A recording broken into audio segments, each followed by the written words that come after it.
Kalau seandainya Indonesia berdasarkan khilafah, orang penghina penista agama itu hukumannya mati gitu, hukuman mati dalam Islam. Bahkan menurut Imam Syafi'i yang orang Indonesia pada umum itu hukuman mati. Tapi Pak Ujang ini kan hanya terancam 6 tahun saja. Itu karena ini kita generasi milenial sudah banyak tahu. Jadi orang itu gampang saja. Siapa Allahmu? Bapak. Masih doa Bapak kami. Oh, berarti kamu dari Nasrani. Kalau ke Nasrani iya Pak, dan itu setiap hari Pak, setiap hari di berbagai media. Makanya mereka ya akhirnya terus balas-balas. Jadi akhirnya balas-balasan. Iya, itu.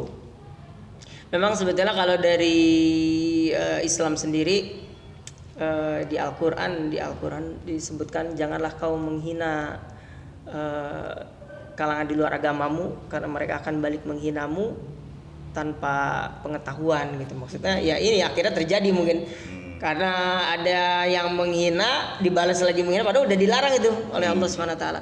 Dibalas lagi menghina tanpa pengetahuan asal bunyi apa kan. Nah, akhirnya jadi kacau semua. Iya, Pak. Benar. Kalau seandainya manusia kembali aja ya ke kitab sucinya masing-masing ya. Yes. Tapi Pak saya juga penasaran itu suka ada yang nyebut ini Injil kan ya. Oh, ini Alkitab gitu. Apa bedanya Injil Alkitab itu? Terus apa bedanya perjanjian lama baru Taurat itu? Itu kadang-kadang saya bingung gitu berdialog sama teman-teman saya yang dari dua-duanya ada. Kristen. Kata Injil ada di Alkitab. Injil Beritakan Injil. Injil itu artinya kabar baik. Sebenarnya arti kata Injil itu kabar baik. Alkitab juga ada di Alkitab. Jadi kalau mencari kata Alkitab ada di Alkitab, mencari kata Injil juga ada. Alkitab adalah firman yang diilhamkan Allah, yang ditulis dalam, yang kalau buku tertulis itu kalau di Android ya di Android sini. Itu Alkitab yang kita sering baca Kejadian, Keluaran itu Alkitab. Itu Alkitab. Ya, beritanya adalah Injil. Saya memberitakan isi Alkitab itu Injil ya, terutama kalau Injil Perjanjian Baru. Berita tentang Injil Kristus Perjanjian Baru. Apa bedanya Perjanjian Lama sama Perjanjian Baru? Memang Tuhan sudah merencanakan di dalam Yeremia 31 ayat 33. Aku akan membuat perjanjian yang baru dengan umatku Israel. Soalnya Israel itu ingkar melulu. Iya, sama Pak. Tak suruh sunat, tak suruh halal haram, tak suruh, ini ingkar melulu. Aku mau membuat perjanjianku yang baru. Nah, ini dia caranya adalah dulu yang perintah-perintah itu sekarang ditaruh di dalam batin, ditulis di dalam hati, tidak lagi fisik, kecuali perintah yang bersifat universal. Kalau yang halal haram, nyembelih kurban, sunat itu sudah tidak. Karena aku membuat perjanjian yang baru. Itu memang sudah dituliskan seperti itu ya. Terus kecuali hal-hal yang perintah bersifat universal. Kasihi sesamamu, hormati orang tua, jangan mencuri, jangan berzina, jangan, itu tidak batal sampai kapanpun tidak batal. Mohon maaf Pak Ustadz, kalau di kekristenan yang namanya halal haram, namanya itu memang sudah batal ya. Jadi ya jangan di ini lagi. Kok Yesus sunat, kok Anda nggak sunat? Dulu Yesus karena Yahudi dia harus taat kepada Taurat. Ya Yesus sudah bilang batal kok. Ya jangan kita dihitung melulu ya. Kalau sama saya nggak berani, tapi sama pendeta-pendeta Nasrani berani nih. Kamu nggak sunat katanya, Yesusmu aja sunat gitu ya. Kalau sama saya nggak berani karena saya bisa jelaskan ya. Galatia 4 ayat 4 yaitu Yesus. Kenapa Yesus sunat? Karena dia harus takluk kepada hukum Taurat.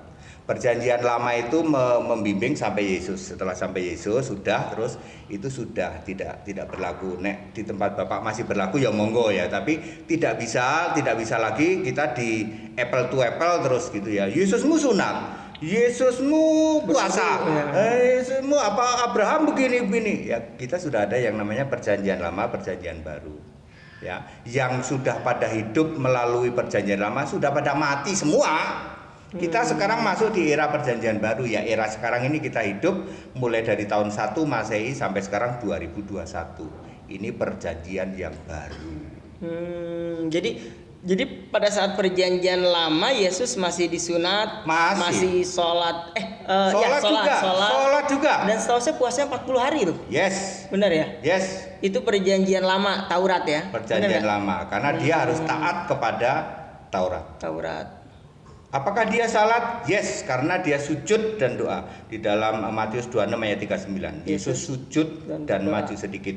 Ada doa pada saat berdiri, ada doa pada saat sujud. Soal beda-beda sedikit salatnya, it's okay. Gitu. Ya, apakah berapa kali berdiri, berapa kali sujud, it's okay. Tapi pada prinsipnya Yesus melakukan itu, dan Yahudi pun juga melakukan ini hari ini. Kalau hari ini searching di Yahudi, oke, ada sedikit-sedikit beda lah, dia cuman begini kok sujudnya begini. Oke, tapi kan ada begini, ada rada nunduk gitu. Rukuknya itu oleh mereka disebut salat. Jumlahnya kok nggak sama kita? Iya, it's okay, kan kita sudah tahu itu Yahudi, ya toh. Itu Yesus begitu ya. Dulu puasa juga begitu ya, 40 hari 40 malam. Saya pengen tegaskan ayat Alkitab ini ya, yang disebut puasa 40 hari 40 malam adalah dari jam 10 malam sampai jam 12 siang. Ada malamnya, ada siang. Lalu begitu buka puasa jam 1, Yesus turun ke kampung nginjil, memberitakan Injil, menyembuhkan orang sakit. Nanti habis makan malam biasanya kalau Yesus nggak usah beli ke warung, dia ada aja itu yang makan sini. Habis makan naik ke gunung lagi, puasa lagi ya, nggak pakai sahur nanti, dan boleh minum. Ini ayat Alkitab loh ya. Maka laparlah Yesus, tidak disebut haus. Karena boleh minum ya. Dari jam 10 malam sampai jam 12 siang nanti. Ya, kita kalau puasa juga seperti itu, nggak usah dibandingin. Kok beda sama puasa kami? Ya memang beda. Memang beda. Ya tidak apa-apa. Tapi memang unik ya ternyata. Tapi saya nggak aneh sih melihat beda-beda begitu ya, karena memang dalam perjuangan Nabi sendiri kita mengalami perubahan seperti sholat gitu Pak. Sholat itu sebetulnya sebelum Rasulullah Isra Mi'raj itu yang sholat cuma Nabi di malam-malam tahajud aja, di tengah malam itu sholatnya. Jadi tahajud itu dari sebelum adanya Isra Mi'raj perintah sholat 5 waktu itu sholat malam sudah dilakukan. Dan sholat terus saya sepengetahuan saya ada lagi sholat yang dilakukan 4. Tapi setelah Isra Mi'raj jadi ada subuh 2 rakaat yang tadinya. Jadi banyak, bahkan kiblatnya dulu ke Baitul Maqdis. Akhirnya sampai ada turun ayat baru dirubah ke Masjidil Haram yang di Mekah itu. Jadi dulu kita ke Baitul Maqdis. Jadi memang mendengar tadi penjelasan dari Pak Pendeta Henry itu benar-benar suatu hal yang baru, tapi tidak aneh juga karena memang ternyata banyak perubahan-perubahan itu ya. Dan hari ini Kristen Arab salat. Kristen Arab masih sholat. Sholat di Indonesia ada yang namanya Kristen Ortodok sholat. Kristen Ortodok. Karena Ortodok ini Kristen Arab. Ya, bacaannya sama, Pak Ustadz. Sama. Jadi nggak usah aneh dan nggak usah perlu bingung ya toh. Allahu Akbar ya sholawat. Ya cuman bedanya nggak ada disebut nama nabinya, nggak ada. Iya. Itu silahkan ya, karena kita ini kan generasi milenial bisa searching gitu. Salatnya orang Kristen Arab itu kayak apa? Oh beda-beda sedikit, it's okay. Tapi kan ada berdiri, ada sujud juga gitu. Soal jumlahnya berapa kali kok beda, it's okay ya. Tapi tetap salat, mereka tetap salat ya. Kristen Arab salat, Ortodok Indonesia yang merupakan Kristen Arab yang pakaiannya juga Arab, juga pakai jilbab, itu salat. Oh iya Pak, supaya Bapak tahu. Jadi kalau Bapak di Jakarta ada yang namanya Kristen Ortodok Pak, Bapak kalah loh. Oh dia jenggotnya begini. Jenggotan juga Pak? Iya jenggotan, pakai kupluk ya toh. Terus pakai pakaian yang gamis juga jangan. Ya gamis juga. Yang perempuan juga pakai jilbab ya. Sholat juga, soal salatnya beda, it's okay. Mereka malah 7 waktu Pak. 7 waktu. Yes. Hari ini ada, nggak usah. Saya nggak ngomong bohong. Oh kalau begitu mungkin sebetulnya bukannya orang Kristen yang meniru-niru Islam, tapi sebetulnya Kristen Ortodok yang memang mereka melakukan sholat kali ya. Itu selisihnya 600 tahun Pak. Jadi di Arab sana sudah ada orang Kristen salat sebelum nabinya Bapak muncul. 600 tahun bedanya Pak. 600 sampai 700. Ketika dibawa ke Indonesia yang namanya ortodok ini memang Kristen Arab, cuman sayangnya Pak masih demi nama Bapa. Masih 3 Tuhan. Masih Nasrani, Oh, Nasrani. gitu, Nasrani Arab. Itu yang jadi masalah ya. Kami tidak permasalahkan dengan dia sholatnya, dengan pakai jilbab, dengan pakai jenggot, pakai kupluk, tidak kami masalahkan. Yang kami bedanya dengan kami adalah dia tidak mengakui Yesus Allah. Allahnya masih betul-betul 3. Allah Bapa, Allah Putra, Allah Roh Kudus. Nggak main-main nyebutnya Pak. Allah Bapa, Allah Putra, Allah Roh Kudus. Bener-bener 3. Ya. Terus kalau 3 itu Yesus itu posisinya di mana itu Pak? Ya posisinya tadi duduk berduaan, Roh Kudusnya di tengah. Oh iya. Jadi di surga itu ada 3. Ya saya nggak tahu ya, kalau saya bilang anak TK juga ketawa Pak, di surga ada 3. Mosok di surga Allahnya 3 ya, anak TK ketawa. Saya sering ngomong ayam pun ketawa kalau ayam bisa ketawa. Ya. Gitu. Bapak ngomong gitu ke ini? Nggak apa-apa saya ngomong gitu. Ayam pun ketawa, di surga ada 3. Malah Katolik 4. Ya, Katolik ada 4. Bunda Maria, Iya, ada Bunda Maria. anak Bunda Maria, Bapa, terus Roh Kudusnya di atas. Ya. Jadi mereka ada Allah Bapa, ada Bunda Allah, ada anak Allah, ada Roh Kudus Allah. Oh, semuanya Tuhan. Semuanya Allah, semuanya Tuhan. Itu tidak ada di Alkitab, itu hanya yang disebut ajaran gereja teologi. Makanya Pak, saya ini mau debat sama siapa, modalku cuma HP 1 ini Pak. Saya tidak perlu buku-buku lain yang 1 lemari, buku tafsir yang disebut teologi, tidak perlu saya. Saya cukup pakai ini aja, semua sudah bisa menjawab. Gitu loh Pak. Tapi kenapa bisa perbedaan itu munculnya dari mana gitu, Pak? Begini Pak, ceritanya begini. Dulu kan ada rasul Pak ya, ada 12 rasul, pernah dengar ya, ada rasul jumlahnya 12. Iya, Ketika Pak. Yesus mati lalu naik ke surga. Rasul kan belum mati Pak. Rasul ini kira-kira Yesus naik tahun 33. Tahun 85 itu rasul-rasul udah mati semua. Udah mati semua. Begitu mati Bapak tahu, ajaran nyimpang. 300 tahun, 200 tahun kemudian nyimpang. Ada tokoh namanya Tertullianus, ini biang penyimpangan.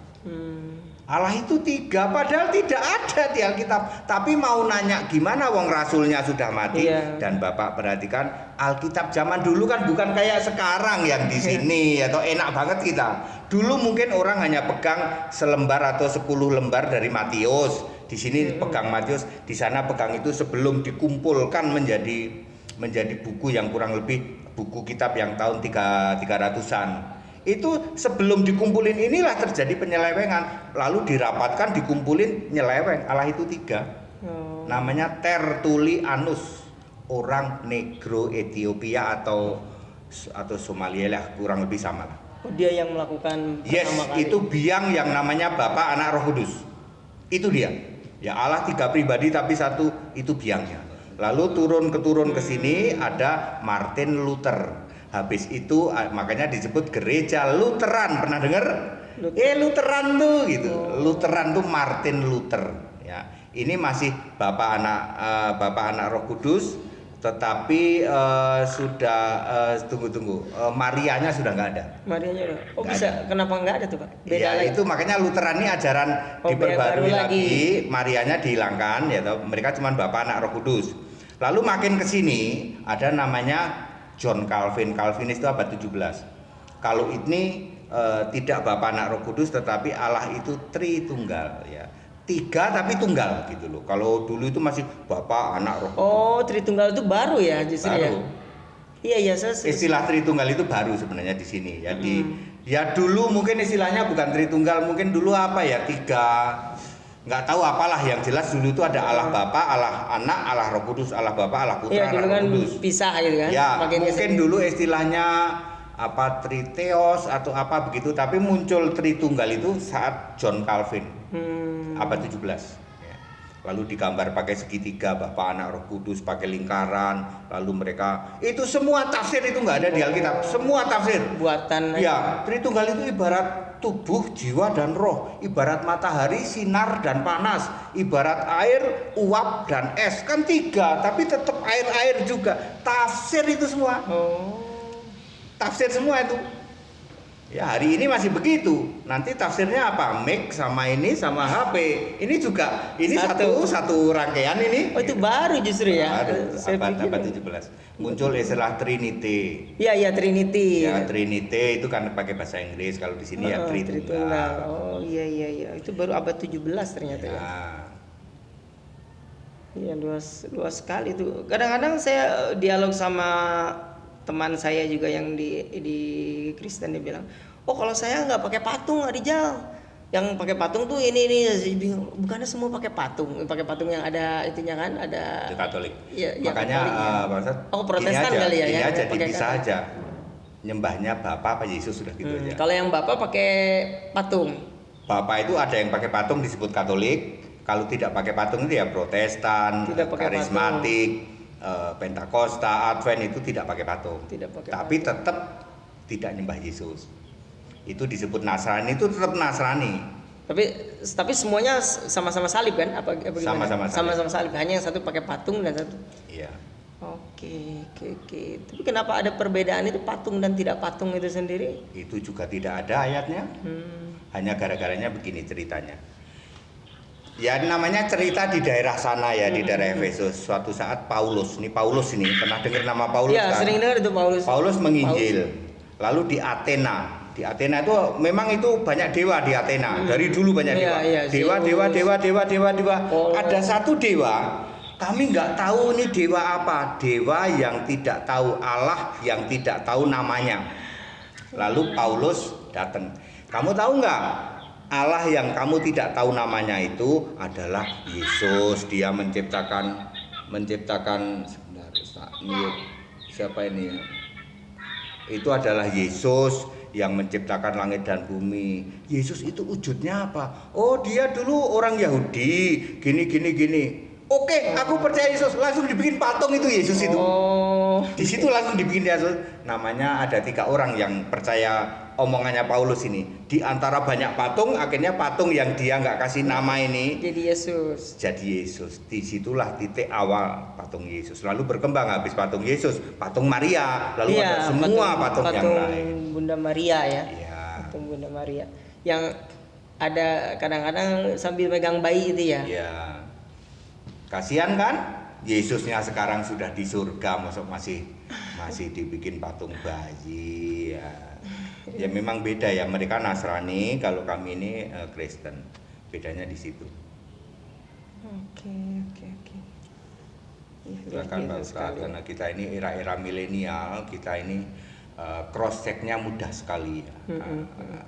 Alkitab, saya bicara Alkitab itu di Android gini, ada huruf merah, ada huruf hitam, ada huruf besar, ada huruf kecil, very clear. Ini baru kita bisa dapat era-era sekarang ini. Dulu pun saya 4 tahun lalu saya juga penyembah Bapa, penyembah Tritunggal karena aku nggak ngerti. Iya, karena aku nggak ngerti. Saya 35 tahun jadi orang Kristen tuh karena aku nggak ngerti. Tapi begitu muncul Alkitab Android, very clear ternyata, clear semua ini. Very clear. Bapak menemukan sendiri Tuhan itu satu itu dari mana itu, Pak? Kalau itu karena saya dapat pengajaran dari Australia bahwa Allah itu satu, gitu. Satu, oke. Ada ayatnya, oke. Ketika di Indonesia siapa pendeta yang Allah satu ya? Lalu saya coba, kayaknya dia ini, ternyata tidak juga, gitu. Lalu ya sudah, kami berdiri Gereja Alkitab Allah Esa. Begitu. Itu kalau ini Pak, ini sudah dijamin 100% kami hanya menyembah Yesus Kristus satu-satunya Allah. Ya. Dulu juga Bapak 3 juga. Dulu iya Pak. Saya paling getol Pak. Dulu. Maksudnya perubahan apa yang kejadian apa gitu Pak sampai baca Alkitab. Alkitab di Android itu ya? Iya. Karena di situ sangat jelas. Ternyata semua itu ada kata akulah Allah, aku. Semua kata aku itu ternyata Yesus. Aku Yesus. Yesus nggak ngomong aku Bapa, nggak aku Yahweh, aku siapa, enggak. Aku Yesus. Jadi kalau kita menemukan kata di Perjanjian Lama, aku berkata kepadamu, maka Allah berkata kepada Musa, aku perintahkan, aku ini akhirnya nanti Yesus. Gitu loh Pak. Sekarang Yesus bilang aku Yesus. Dia tidak bilang aku Bapa, dia tidak bilang aku siapa, enggak, aku Yesus. Kan orang bilang aku Bapa, aku Yahweh. Siapa tahu Yahweh? Enggak, aku Yesus. Yesus ngomong aku Yesus itu berapa kali ya? Tunggu ya. Ini yang sudah roh ya. Bukan waktu di bumi, bukan. Waktu di bumi kan ngomong ya aku Yesus kan manusia. Waktu dia sudah naik itu 2 kali yang jelas Kisah 10 ayat 15 sama Wahyu 21, Wahyu 22 ayat 16. Aku Yesus. 2 kali sama Kisah 9 ayat 5. Aku Yesus. Ketika Saulus tobat tuh, lihat itu. Siapakah engkau? Aku Yesus. Nggak ngomong aku Bapa, nggak ngomong aku Yahweh. Aku Yesus. Itu sudah di surga. Di surga pun juga ngomong ketika dia ngajak Yohanes kemana-mana, akhirnya aku Yesus, tidak ngomong aku Bapa, aku Yahweh. Hari ini yang masih nyembah Yahweh, yang masih nyembah Bapa, lah pertanyaanku sederhana, emangnya Yahweh ada di surga? Kagak ada. Bapa ada di surga? Kagak ada. Tidak pernah ada ayat Alkitab Yahweh ada di surga, Bapa ada di surga. Tapi kalau Yesus, yes, ada di surga, banyak ayatnya. Itu Pak, makanya kami tidak nyembah Bapa, kami tidak nyembah Yahweh. Yahweh disembah dulu zaman perjanjian lama, Bapa disembah ketika Yesus jadi manusia. Karena Yesus ini Allah yang jadi manusia, maka dia memakai kiasan dirinya sendiri Bapa. Bapa. Setiap dia ngomong Bapa, tahu nggak? Bapa itu aku. Karena aku lagi jadi manusia, ketika dia sudah naik ke surga, ya Bapaknya hilang, dia aku Yesus. Dia tidak ngomong aku Bapa. Karena Bapa itu kiasanku sebenarnya gitu. Tapi di Indonesia sendiri masih sedikit sekali berarti yang Kristen. Karena tidak paham Alkitab, itu saja intinya. Alkitab sudah tertulis, tapi ya karena ajarannya sudah didoktrin begitu kental, ya, begitu luar biasa itunya. Udah, saya sering mengatakan sudah karatan, sudah lumutan. Sedangkan Pak Pendeta sendiri sudah memperjuangkan dengan yang ini God is Esa ini udah berapa tahun nih Pak perubahan? Baru 3 tahun. 3 tahun. Oh, masih baru. 3 tahun saya sudah membaptis 739 orang. Cari ke gereja seluruh Indonesia yang 3 tahun membaptis 739 orang, kagak pernah ada. Tanpa koar-koar, lewat tayangan online, ya, jiwa-jiwa menuai jiwa-jiwa di sana-sana. Yang mencaci maki banyak, tapi yang tobat juga banyak. Ini kalau saya turutin di daerah-daerah, Pak, kapan ke Medan, kapan nih kami siap dibaptis, ikut cabang aja. Wah, nggak mantep, minta sama Pak itu sendiri yang ke sana. Ada juga yang minta dibaptis cabang ada. Tapi nggak dapat apa kecaman gitu Pak dari banyak yang maki-maki Kristen, banyak. dari Katolik, dari banyak. Kristen. Tapi mereka nggak beraninya cuman maki-maki. Sini ketemu debat. Sorry kalau sama Pak ATD nggak berani, nggak ada yang berani. Karena iya saya juga baru 3 tahun ya, saya juga baru waktu saya pernah kesini tuh ngeliat, loh kok ini God is Esa gitu kan? Yeah. God is Esa ini, oh itu memang Tuhannya satu. Memang satu. Gitu makanya nggak ada yang bisa ngolok-olok. Tuhanmu 3, sorry, Tuhanku 1. Emang paling sering itu kan di perdebatan itu kan, yes. Tuhannya 3. Tiap hari Allahmu ada 3. Tuhannya mati. Gitu, Tuhanmu mati, Tuhannya manusia makan, kamu jadikan gitu. Tuhan makan, minum, tidur. Iya, istirahat. Setiap hari, makanya orang seperti Paul Zhang itu dia menyimpan panas dendamnya kayak apa. Begitu dia punya kesempatan ya penghujatan seperti itu. Sebenarnya udah ketangkep dia, cuman lagi disuruh koar-koar dulu ya kan. Koar-koar dulu. Iya, dia lagi disuruh koar-koar dulu, sebenarnya sudah ketangkep. Buat bukti tambahan bahwa kamu itu menghujat-hujat dulu gitu loh. Nah, udah kabur ke Jerman, Pak. Polisi kita itu canggih, Pak. Apa sih? Polisi kita canggih sekali ya. Ya, kita tidak perlu seperti itu. Kita Indonesia, kita Pancasila ya, toleransi berkali-kali saya. Ya toleransi ya, bahwa walaupun kita berbeda tetap bisa hidup bersama-sama. Kalau kita ketemu, ya kita keyakinan kita berbeda ya nggak apa-apa, tapi makan bareng boleh, ya toh, ngobrol bareng boleh gitu. Iyalah. Itu karena kita memang itu. Memang yang Oke, kalau Pak ini ada yang mau bertanya? Ada yang mau disampaikan, Pak? Apa Pak? Mengenai yang agama itu, Pak, ada yang Yahudi, Talmud itu juga. Yahudi ya. Sekarang ini sedang banyak ya, karena kekristenan ini diobok-obok ya. Mereka bilang Henry ini ngobok-obok kekristenan. Mosok sampai Tuhan Esa orang dari 5 dulu. miliar kalau bisa menemukan ada Bapa di surga. Nggak usah naik tangga, cukup pakai ayat Alkitab. Tunjukkan ayat Alkitab di surga ada Bapa. 5 miliar. Saya sering begitu aja gitu. Mereka langsung panas dingin, lalu dia memunculkan kembali Yahweh. Yahweh itu Allah yang disembah di zaman Perjanjian Lama, ya. Perjanjian Lama. Jadi Musa dulu nyembah Yahweh juga, Musa, Daud semua itu nyembah YHWH. Sebenarnya yang benar itu YHWH. Karena Ibrani itu tidak ada vokal, jadi semua huruf mati semua. YHWH sampai di sini dibaca Yahweh, YHWH ya. YHWH itu artinya dia orang Israel, raja orang Yahudi itu maksudnya. Makanya di kayu salib itu ditulis YHWH di dalam bahasa Ibrani.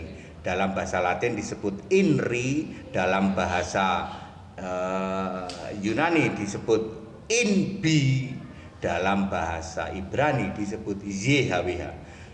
Salib itu tulisannya ada 3, di Indonesia cuma 1 yang nongol, INRI, yang Latin. Padahal ada 3, YHWH, INBI, INRI. Nggak tahu kenapa yang 2 hilang, tinggal. Lalu mereka sekarang memunculkan Yahudian. Ya, mereka lupa gitu, bahwa ketika Yesus lahir sudah tidak ada yang nyembah YHWH, tidak ada sama sekali.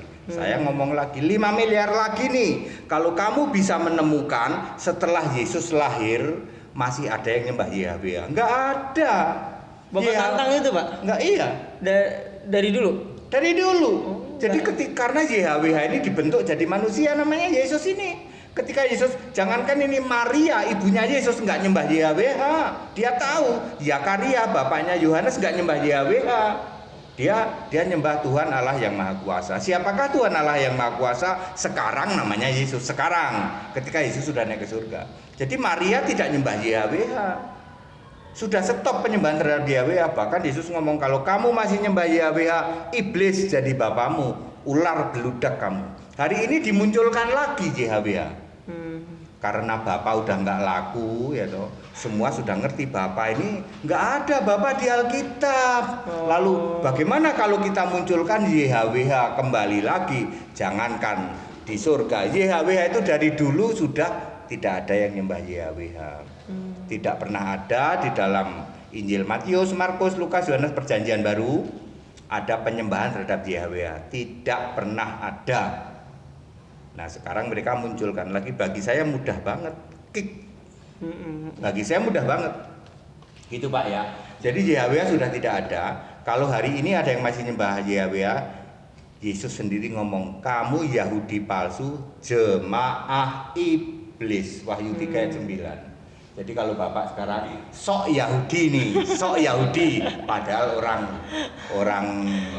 Bogor Barat, orang Bogor Barat, tapi sok Yahudi. Allah itu YHWH, Hasyim. Ayat Alkitab mengatakan Bapak itu jemaah iblis. Sekarang nih lo ya, ini ayat Alkitab lo. Ya, Yahudi Kelapa Gading sok Yahudi, orang Bekasi sok dikit-dikit ngomong Yahudi, disebut jemaah iblis. Oke, Bapak Ibu Saudara, Pak Ustadz Milenial, terima kasih ya, kita diskusi seperti ini. Bapak juga terima kasih, banyak pelajaran kita dapatkan. Yang jelas kita Indonesia, kita Pancasila ya, tetap harus rukun Pak ya. Henry ini udah paling top markotopnya deh kalau untuk suruh yang namanya damai ya. Kami ini bersahabat dengan siapa saja ya. Tetapi kalau untuk urusan keimanan kita memang beda, harus dijelasin Pak, kita beda soal keimanan ya. Tapi kalau soal hubungan, soal ini sama Pak, kita sama hal-hal yang bersifat universal. Demikian pula kepada orang Nasrani, saya tetap mengasihi orang Nasrani ini. Tapi kalau bicara keimanan, sorry, Ya, sorry saya karena Bapak bingung Paul Young kenapa bisa begini Pak? Ya sorry, sekarang Bapak tahu. Oh, Paul Young beda dengan Pak Tede. Kalau ini mah Al-Asa, sana mah Tritunggal, sana mah Nasrani, dan ini bukan ngarang ayat Alkitab.